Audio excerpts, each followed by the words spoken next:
One of the more interesting games to come out of the 90s was an inconspicuous first-person shooter named Powerslave, or Exhumed, depending on where you lived at the time. It was developed by a team called Lobotomy Software and is one of the lesser known yet still highly enjoyable shooters of the 90s. Powerslave had a bit of a bizarre development history. The game was developed for the PlayStation and Sega Saturn, as well as a version for the PC as well.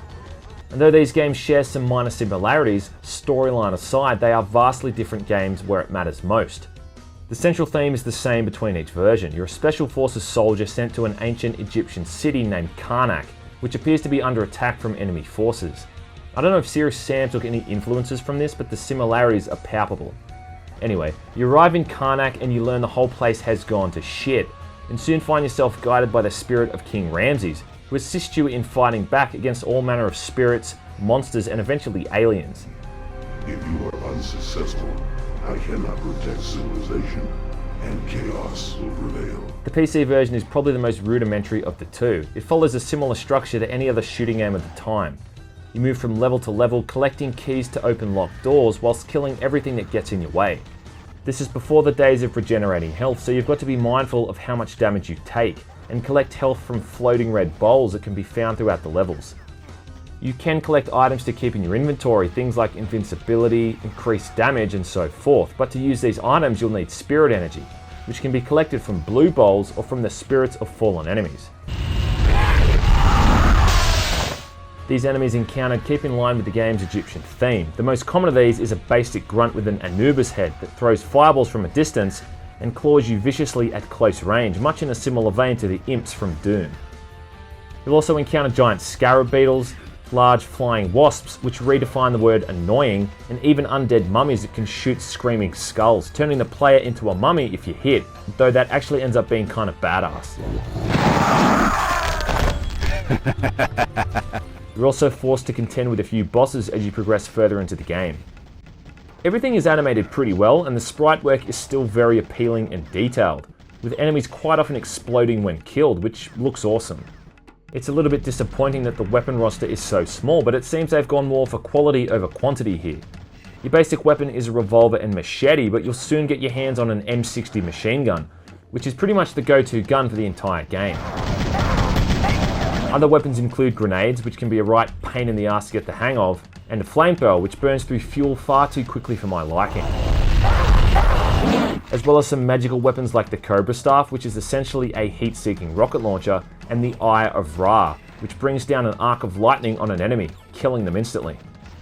You'll find that the machine gun is your best bet and will deal with most enemies pretty easily. It's chunky, powerful, and the muzzle flash takes up a third of the screen. Now that's my kind of gun. There's usually enough ammo to keep you well equipped throughout the game, but you will have to fall back to the old pistol and machete combo every now and then.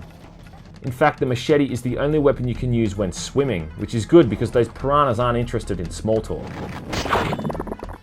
Powerslave is a weird way of saving your progress. Instead of quick saves, you have to activate these scarab beetles throughout the levels. Usually there's 3 or 4 each time.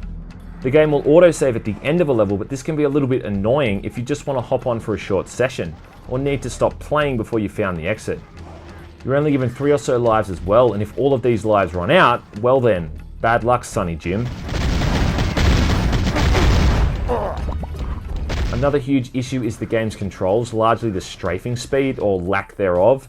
I'm not sure what happened here, but someone at Lobotomy Software messed up big time. As a result, you can't really sidestep to avoid projectiles.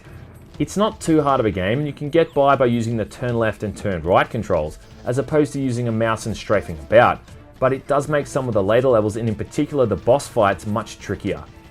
Projectiles from bosses and the tougher enemies can kill you in 1 or 2 hits, and as a result, the only way of passing them, unless you've got a spare invincibility power-up, is to cheat them out around the corners.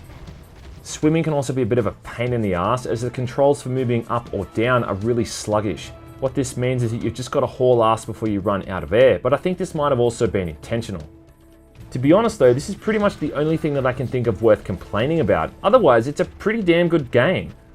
There are some minor issues with some of the platforming sections, the lack of ammo in some areas, and there are a few levels with confusing layouts. Also, the auto-aim can spaz out every now and then when you're trying to hit enemies above you, but overall, Powerslave is great fun. Going through all of the ancient temples and crypts makes me feel like Indiana Jones, except I can't recall Indy ever getting the chance to melt mummies with a flamethrower, or blow them to shreds with a machine gun. Difficulty adjusts in just the right increment from level to level, and new enemies are introduced in a way that it doesn't overwhelm the player. It's also got a criminally underrated soundtrack. I couldn't find the composer's name anywhere online, but the guy really deserves a pat on the back, whoever he is. And yet perhaps the most shocking fact is that the PC version is really largely inferior to the console version in almost every single aspect. The biggest difference with the console version is that instead of just moving through a linear set of levels, now you're able to choose levels from a map screen and will be frequently backtracking to progress to new areas. At the end of each level is a camel which you can use to access the map. Much like the PC version, you have to finish each level before you can save your progress, but these levels are somewhat shorter, which doesn't make it as much of an issue. As you get further in the game, you'll find ancient artifacts which give you new abilities. The first of these is a pair of sandals. Yes, a pair of sandals that lets you jump higher. Once you've got the sandals, you can return to an earlier level and reach a previously unreachable ledge. This backtracking system is very similar to a game like Hexen, which I think is kind of funny, as Powerslave's theme directly mirrors the third hub from Hexen 2.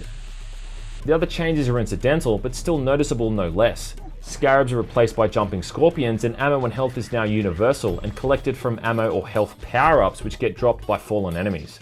A few of the weapons are different or have just been flat out replaced, and lastly, the game uses an entirely different graphics engine. On the PC, the game runs on the build engine used in other games at the time like Duke Nukem 3D and Shadow Warrior, whilst on consoles it's a much better looking fully 3D engine, more akin to something like Quake. Which one of these looks better than the other is something that is more up to someone's personal preference than anything else. The sound and music also appears to be more crisp on the consoles, and sprites seem to be slightly higher resolution. It's also worth mentioning that the console versions do not suffer from the same issues as the PC version in regards to the strafe speeds, and you can sidestep around your dim-witted enemies to your heart's content, which is a huge improvement. I can fondly remember playing the demo when I was just a snotty-nosed kid and being totally blown away by its presentation, but it just feels like it's the version that's had the most love put into it. Even now, almost 15 years later, and it is still easy to pick up and enjoy. Now that's the hallmark of a good game in my opinion. It's arguably one of, if not the best first-person shooter ever made for the PlayStation. That's not to say that the PC version is garbage, but if you've got these two next to each other, the choice is simple.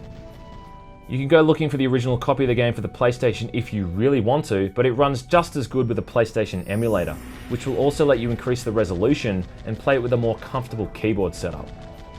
At the end of the day, I'd encourage people to try both of these games, as neither of them are flat out bad or unenjoyable, and in terms of how they rate as a shooting game, they pass with flying colours.